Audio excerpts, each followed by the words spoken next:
Hello everyone. आज मैं एक पर्टिकुलर टॉपिक में डिस्कस करूंगा, that is fundamentals of lithostructural mapping. और स्पेशली ये एक पेपर एक्चुअली बुक चैप्टर है, रदर स्प्रिंजर का एक बुक आया था, structural geology and tectonics field guide book volume 1। तो वो गाइड बुक में हम एक चैप्टर लिखा था, basic guidelines for fundamental parts of lithostructural mapping. तो ओवरऑल इसको एक ब्रीफली रिव्यू कर लूँगा। और इसमें मेन ये जो है प्रोजेक्शन टेक्निक में ज़्यादा फोकस करूँगा, क्योंकि प्रीवियस वीडियो में भी मैं बोल के रखा था कि जो लिथोस्ट्रक्चरल मैपिंग, कुछ भी मैपिंग में प्रोजेक्शन बहुत इंपॉर्टेंट है, प्रोजेक्शन का अंडरस्टैंडिंग। टोपोशीट से लेके कॉम्पास कुछ भी करिए, प्रोजेक्शन समझना सबसे फर्स्ट जरूरी है, क्योंकि आप कहाँ पे लोकेटेड है, क्या कर रहे, कौन सा लोकेशन में कैसे लोकेट करेंगे, सब चीज़ डिपेंड करता है। टोपोशीट नंबर कौन सा होगा, सब कुछ डिपेंड करता है प्रोजेक्शन टेक्निक के ऊपर। नाउ यूटीएम प्रोजेक्शन, फिर lat long degree minute second pattern, ये सब कुछ भी हो, बट फंडामेंटल अंडरस्टैंडिंग बहुत जरूरी है। सो आपका अर्थ को स्फेरिकल शेपेड तो है, सभी को पता है। तो अर्थ का सभी जगह पे एक single uniform pattern of projection technique is not possible to give entire picture of the earth. So area specific projection techniques जरूरत होता है। एक एक जगह पे अलग अलग टाइप का टेक्निक यूज होता है। फॉर एग्जांपल पोलर रीजन में एजीमुथल को प्रोजेक्शन, मिड लैटिट्यूड में 30 to 60 डिग्री एरिया में conical projection, and as you know equatorial portion में होता है सिलिंड्रिकल प्रोजेक्शन, जो कि यूटीएम में भी ज्यादा यूटिलाइज होता है। सो एक फोटो दिखाता हूँ, ये देखिए, ये है अर्थ का पोल। तो पोल में क्या, एक फ्लैट पीस ऑफ पेपर ऐसे ही रख देने से जो प्रोजेक्शन होता है वो एजीमुथल प्रोजेक्शन बोलते हैं। ठीक है, तो एक पॉइंट में टच कर रहा है पेपर का सेंट्रल पार्ट, सेंटर। तो वो पॉइंट से जितना दूर जाएंगे रेडियली, तो उतना धीरे धीरे धीरे धीरे एरर बढ़ते जाएगा। सो मैक्सिमम कितना तक, मिड लैटिट्यूड तक ही हो पाएगा, 60 डिग्री, 90 डिग्री टू 60 डिग्री के आसपास होगा। ठीक है, फिर 60 to 30 डिग्री लैटिट्यूड में क्या होगा, उसमें देखिए ऐसा कोनिकल प्रोजेक्शन जरूरत होता है। ठीक है, और इक्वेटोरियल पार्ट में क्या होता है, सिलिंड्रिकल प्रोजेक्शन होता है। सिंपल बात है, आपको जो फ्लैट पीस ऑफ पेपर जो मिलेगा, मैं पढ़ के सुनाता हूँ आपको। Use of different projection techniques, information on earth's surface of spherical earth is possible to be transferred onto a flat piece of paper, and this imaginary piece of paper can be regarded as a projected map, जो paper में दिखाया, which shows no distortion where it touches the earth. Away from the touching points or touching lines, distortion increases. So जो distortion है उसका एक certain limit तक increasing distortion को हम लोग एक्सेप्ट करते हैं। एक्सेप्टेबल लिमिट के बाहर जाने से वो डिस्टोर्शन पॉसिबल नहीं है इंटरप्रेट करना, तो तब हम लोग दूसरा प्रोजेक्शन टेक्निक लेते हैं। सो सभी प्रोजेक्शन टेक्निक का कुछ पॉजिटिव एस्पेक्ट, कुछ नेगेटिव एस्पेक्ट्स रहता है। दैट मीन्स सभी का प्लस माइनस रहेगा। तो ओवरऑल तीनों का कॉम्बिनेशन इसीलिए जरूरत होता है to describe the entire earth. And thus, irrespective of projection techniques, middle of map usually touches the earth. So कोई भी मैप का मिडिल पार्ट सबसे ज्यादा एक्यूरेट होता है, ये इंफॉर्मेशन आप जान लीजिए। So therefore it is understood that azimuthal projection is based in polar areas. तो इधर ये फ्लैट पीस ऑफ पेपर का सेंट्रल पार्ट में देखिए टच कर रहा है, तो 1:1 जितना दूर जाएगा प्रोजेक्शन करना पड़ रहा है ना। So इसी पीस के ऊपर अर्थ का सब फीचर प्रोजेक्टेड होगा। तो इसीलिए जो पोलर एरिया का जो एजीमुथल प्रोजेक्शन है, उस प्रोजेक्शन में जो पोजीशन है डिफरेंट कॉन्टिनेंट का, दूसरा प्रोजेक्शन यूटीएम में या फिर हमारा इस कोनिकल प्रोजेक्शन में वो एरिया अलग हो जाएगा, एंगल चेंज हो जाएगा। और दूसरा बात है साइज। सो दोनों चीज इंपॉर्टेंट है। किसी मैप में ऑल कॉन्टिनेंट का साइज स्पेसिफिक रहता है, इन दैट केस एंगल में कॉम्प्रोमाइज होगा, और किसी में एंगल ठीक रहेगा तब साइज में कॉम्प्रोमाइज होगा। यही समझना चाहिए। और ये देखिए जहां टच कर, इधर पॉइंट में टच कर रहा है, इधर कोन का सेंट्रल पर जहां पे टच कर रहा है, इधर ये जो लाल कलर है ना वही सेंट्रल पर, देखो मैप का मिडिल पार्ट, ये भी मैप का मिडिल पोर्शन। सो इसमें पॉइंट, बाकी में लाइन, ये कर्व्ड लाइन, ये straight line. So this is the importance.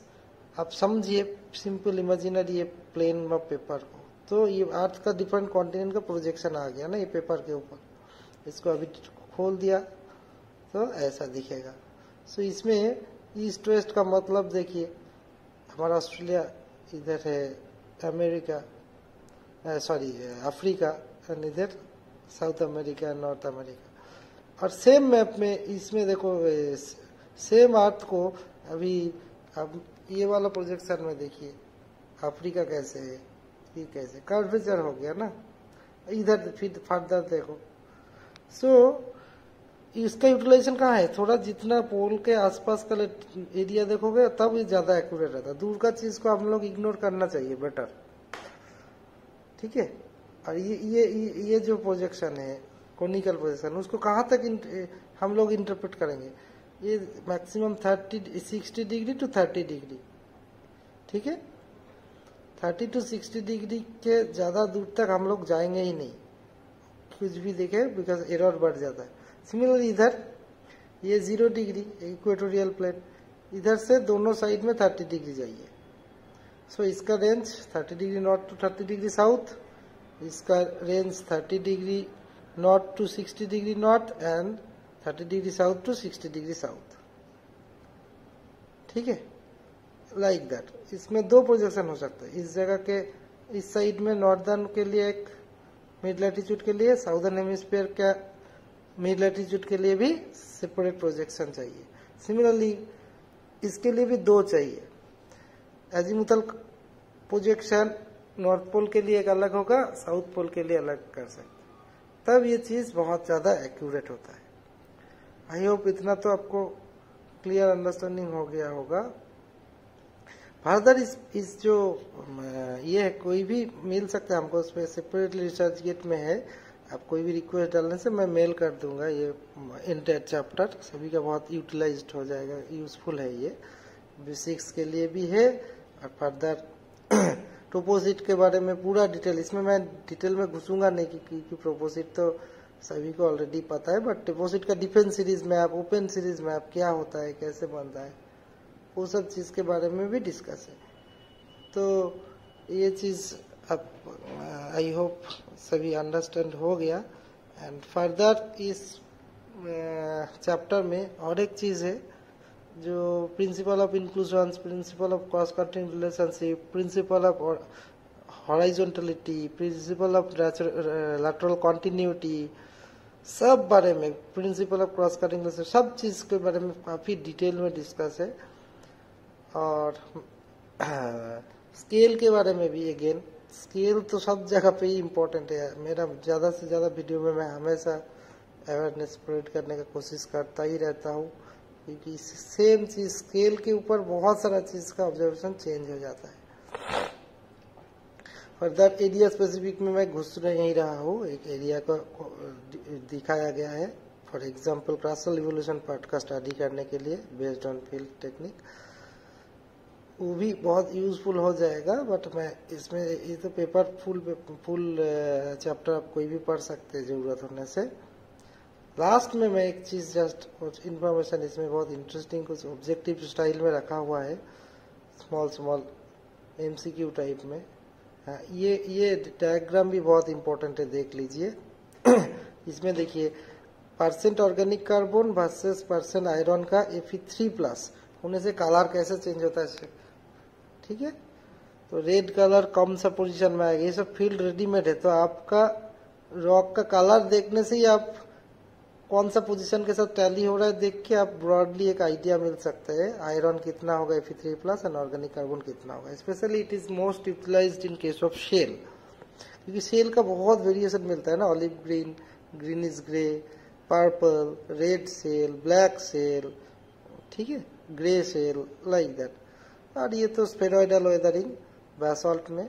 So spheroidal weathering और एक्सफोलिएशन में डिफरेंस समझना चाहिए। Spheroidal weathering is chemical weathering product, whereas exfoliation is mostly found in granitic terrain, that is a product of mechanical weathering और physical weathering। इसमें detail में मैं जाऊंगा नहीं इतना प्रिलिमिनरी थिंग्स में, बट आपको ये जो चैप्टर है वो पढ़ने से डेफिनेटली बहुत आप एंजॉय कर पाएंगे, ठीक है। फाइनली कैसे करके प्लॉट करना पड़ता है डिफरेंट स्ट्रक्चरल डेटा को, वो भी दिखाया गया है। बहुत सारा सुंदर ब्यूटीफुल स्केचेस है जो बहुत यूजफुल होता है फील्ड वर्कर के लिए। रसल इवोल्यूशन में 2-3 चीज मैं जस्ट ये रीड आउट करूंगा। सो फॉर द ओल्डेस्ट जार्कॉन, ठीक है, 4.4 बिलियन ईयर एज कहाँ मिला है, वो वेस्टर्न ऑस्ट्रेलिया का जैक हिल्स में मिला है, ठीक है। ओल्डेस्ट जार्कॉन तो ओल्डेस्ट मिनरल डेटिंग 4.4, तो दैट मीन्स अर्थ का एज मोर देन 4.4 होना ही पड़ेगा billion year. Now oldest rock, zircon तो oldest mineral, oldest rock that is 4.03 billion year, Acasta gneiss, ठीक है, कनाडा में है, स्लेब केटन में।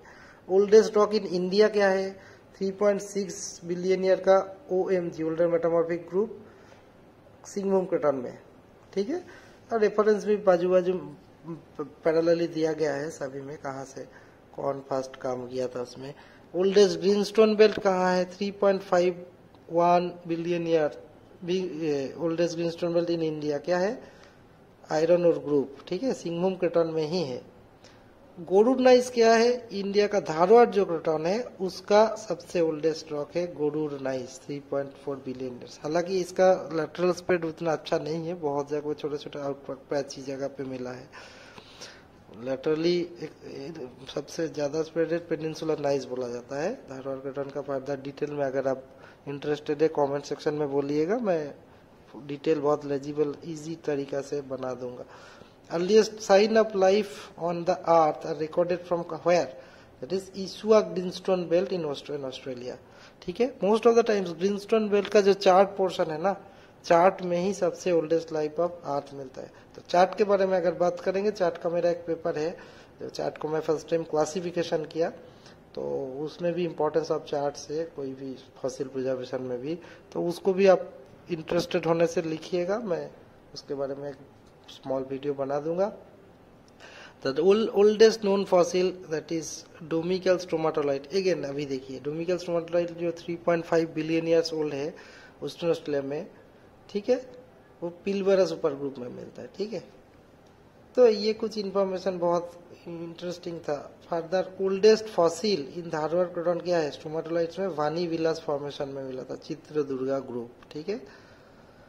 फिर recently dated oldest crustal material in India क्या है, 4.24 क्रस्टल मटेरियल बोल रहे हैं, एग्जैक्टली रॉक फॉक नहीं बोल रहा है, मटेरियल मीन्स थोड़ा mineral dating 4.24 to 4.03 billion years. Xenocrystic zircon, ये भी OMTG older metamorphic tonalite, OMTG का फुल फॉर्म क्या है, older metamorphic tonalite trondhjemite granodiorite, I think tonalite gneiss.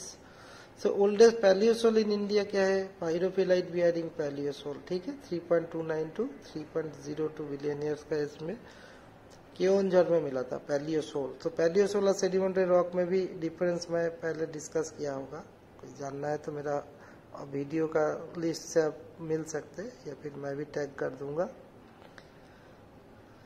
So overall ये जो है क्रस्टल इवोल्यूशन के बारे में भी आपको काफी इंटरेस्टिंग नॉलेज मिलेगा। इफ यू आर इंटरेस्टेड आप प्लीज इसको देख सकते हैं। और इस चैनल को भी आप अगर इसमें कोई, इस चैनल जो यूट्यूब चैनल मैं खोला हूँ ये जस्ट टू स्प्रेड अवेयरनेस, और हम लोग थोड़ा शेयर करते हैं अंडरस्टैंडिंग। कोई भी जियोलॉजिकल कल्चर तो खत्म हो जाता है धीरे धीरे, तो जियोलॉजिकल कल्चर को बरकरार रखने के लिए प्रॉपर प्लेटफॉर्म ज़रूरत होता है, वरना क्या है बाकी तो काम होते रहेगा, बातें डिस्कशन ये सब बहुत इंटरेस्टिंग होता है। तो टू क्रिएट दैट अवेयरनेस मैं ये यूट्यूब चैनल खोला हूँ, जिसमें मोटिवेशन मिलता है जितना सब्सक्राइबर और ज़्यादा लोग एक साथ जुड़ने से। इसमें कोई ऐसा दिमाग चलाने का कोई ज़रूरत नहीं कि बहुत मनी इन्वॉल्व है या पैसे के लिए कर रहे हैं। It is not like that, is morally motivated, ideologically derived. So stay tuned. Thanks for watching. Thank you.